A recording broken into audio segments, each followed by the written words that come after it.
लग्नामध्ये जी वांग्याची भाजी असते ना, त्याची चव एक अप्रतिम अशी असते.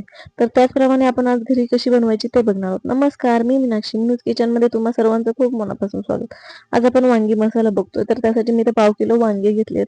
व्यवस्थित अशी काटेरी आणि निळेशर वांगे आहेत. इथे 4 ते 5 खोबऱ्याचे काप, आलं, लसूण, अं, थोडेसे शेंगदाणे, थोडेसे फुटाणे आणि धने घेतलेत मी इथं.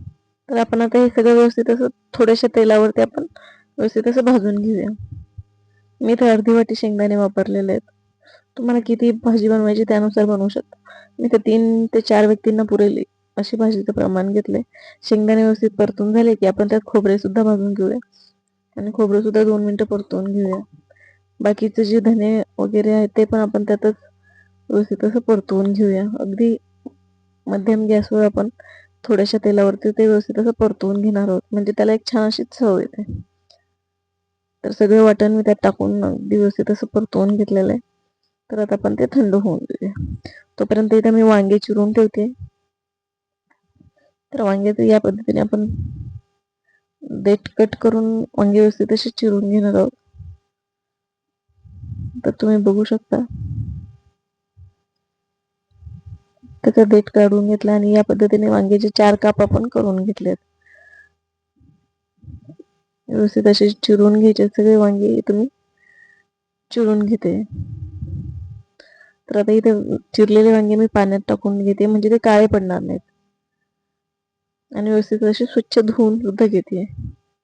तोपर्यंत वाटण थंड झालेले ते आपण मिक्सरला फिरवून घेऊया.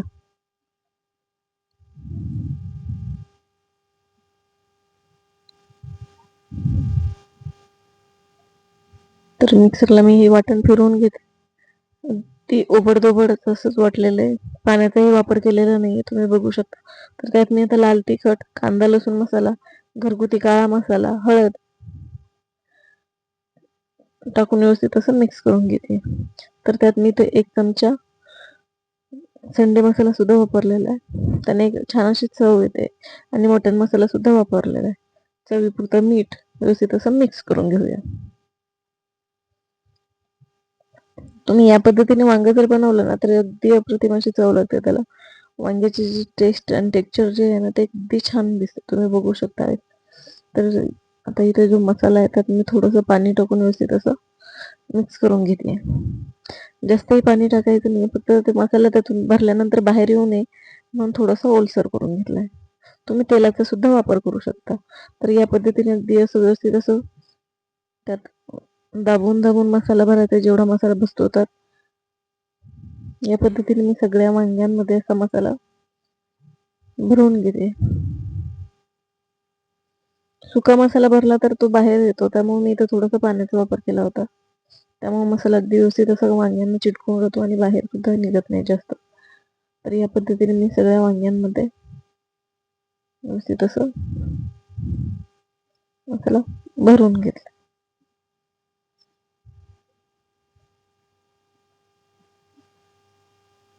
चव सुद्धा अगदी अप्रतिम अशी लागते ह्या मसाल्याची.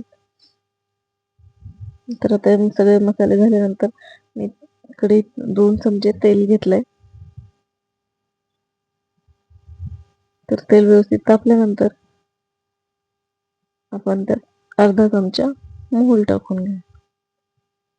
मोहरी छान व्यवस्थित तरतरली की त्यात जिरे सुद्धा टाकून घेऊया. दोन्ही व्यवस्थित असं परतवून द्यायचं आहे आणि त्यात आपण जे वांगे आहेत ते व्यवस्थित असे सोडून घेऊया. या पद्धतीने सगळे वांगे मी असे व्यवस्थित असे 2 मिनिटं तेलावरच परतणार आहे.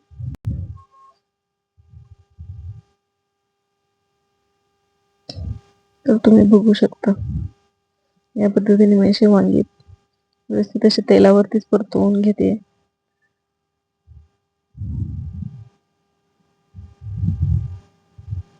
अगदी 2 मिनिटं आपण ते असे परतवून घेऊन त्याच्यावर 2 मिनिटं मी झाकण ठेवून सुद्धा वाफवून घेते, म्हणजे लवकर शिजले जातात. त्यासाठी मी इथं ही प्रोसेस केली. तुम्हाला जर डायरेक्ट पाणी टाकायचं असलं तरी तुम्ही टाकू शकता. तर आता मी इथे गरम केलेलं पाणी टाकले 1 वाटी आणि जे वाटण उरलं होतं तो मसाला सुद्धा टाकून घेतलाय आणि व्यवस्थित असं झाकण ठेवून आपण व्यवस्थित वाफवून घ्या. तुम्ही बघू शकता ते असं व्यवस्थित असं घट्टसर वांगा मसाला तयार आहे. त्याचा रंग सुद्धा तुम्ही बघू शकता, अगदी व्यवस्थित असा दिसतो आणि वांगे सुद्धा शिजले गेलेत. या पद्धतीने आपण हे वांगे शिजवून घेतलेत. तर आता आपण झाकण काढून त्याच्यावर थोडीशी कोथिंबीर टाकून घेऊया. कोथिंबीर सुद्धा अगदी व्यवस्थित अशी मिक्स करून घ्या आणि सर्विंग बाउलमध्ये आपण काढून घेऊ. तुम्ही बघू शकताय, मी वांग सुद्धा चेक करून बघितलंय, अगदी व्यवस्थित असं शिजलेलं आहे. तुम्ही देठाला सुद्धा बघू शकता किंवा पुढे वांग्याचा सुद्धा भाग दाबून बघू शकता, पण देठाला अंदाज येऊन जातो.